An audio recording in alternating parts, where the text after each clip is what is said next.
All right, this video is on forgiveness of the PPP loan.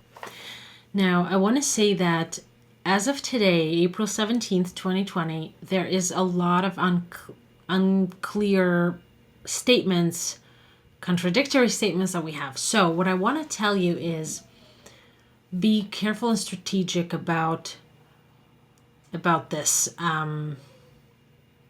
forgiveness and hoping for this forgiveness, okay? The reason that I'm saying that, I'm going to go over three things right now in the PPP loan as we have it today, and you'll see how confusing it is and how full of lack of clarity it is. And like I said, I will keep my eye on it. I will update you as soon as I hear anything from a reliable source. I do want to emphasize that I don't rely on New York Times, Wall Street Journal, or any of these sources, because they really can't help me understand the specifics. The way journalists write is to create a sensation, a headline. So just keep in mind that you will see these articles popping up, and I have clients send them to me, but they're really not useful for, to get clarity. They actually can create more confusion. So I'm taking an approach of, I ignore media from that perspective, and I rely only on the reliable sources, government or tax law experts. Okay, so number one confusion in terms of the forgiveness of the loan. If you remember, if you know, if you don't, it's fine. You're not supposed to, once you get the loan proceeds, you're not supposed to reduce your workforce or reduce their salaries by more than 25%. And the calculation gets super tricky. So the way you calculate it right now is you would take your average monthly number of full-time equivalent employees, and a full-time equivalent employee, I'll record a short video on it in a moment. The average number of people employed, full-time people employed during the 8-week period. Part-timers count, but they count differently, so I'll talk about it in a little bit. The covered period, remember what it is? It's the 8 weeks starting from the date of the loan. So average number of full-time equivalent employees during the covered period divided by one of two numbers. Average full-time equivalent employees for the period, pay attention, February 15, 2019, so last year, through June 30th of 2019, so last year, so that 3.5 month span, or January 1st of this year, 2020, through February 29th of 2020. So you would divide the number of employees you pay during the 8 weeks, full-time employees, over one of those two numbers. And the reduction, the change, shouldn't be more than 25%.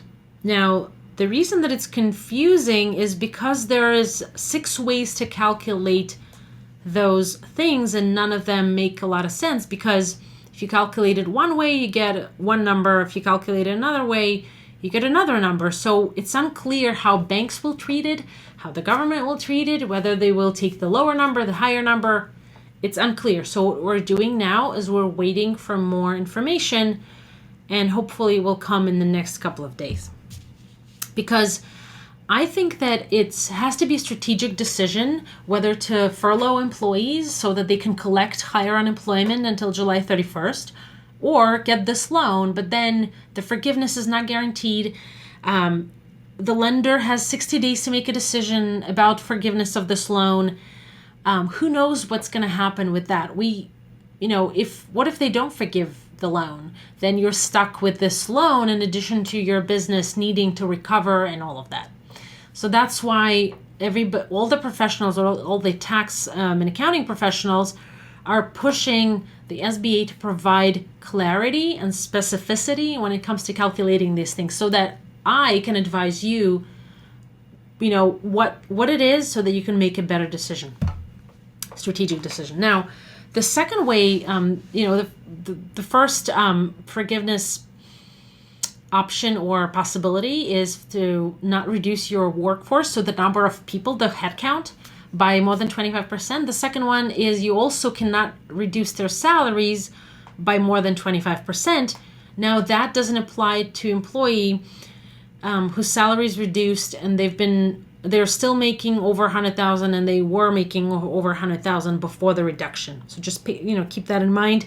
There's a lot of uncertainty related to that as well. So I'm just going to leave it at that for now.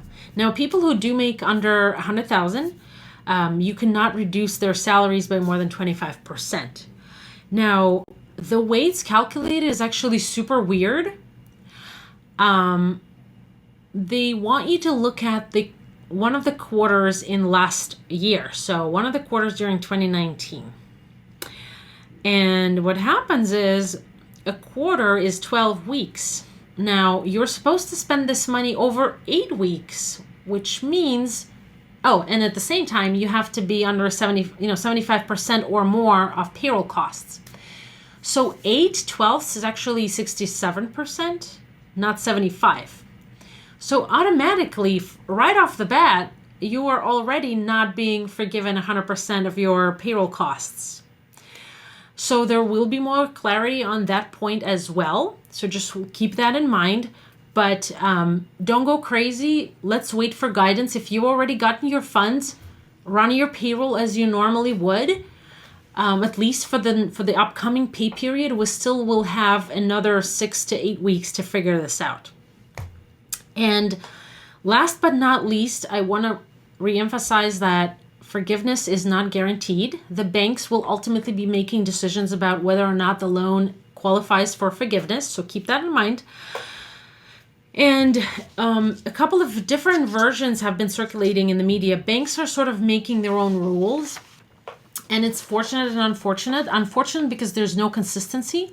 So one business owner can get lucky and the bank would accept, be more liberal in that sense, in that regard. And another bank can be more conservative. So lack of consistency and lack of kind of equity is troubling, but let's see what the SBA will come up with. And so two stories that I've read about, and I want you to be aware of so that at least you're very cautious about what you're doing and how you're conducting your business and what decisions you're making. One bank told one of the PPP recipients that if the 75% or more is not used for payroll, then none of the debt will be forgiven. So that's one variation, which is clearly contradicting the law. But the banks, like I said, are making their own rules right now. Another story is a person said that funds not used in 8 weeks have to be immediately returned to the bank. So we're getting these contradictory stories, and it's overwhelming. It's frustrating. It's very stressful, on top of the health concerns and everything else that all of us are going through. So just be aware of the fact that clarity hopefully will come soon. It's impossible to launch a program of this magnitude and have all of the kinks figured out. It's just impossible for anyone.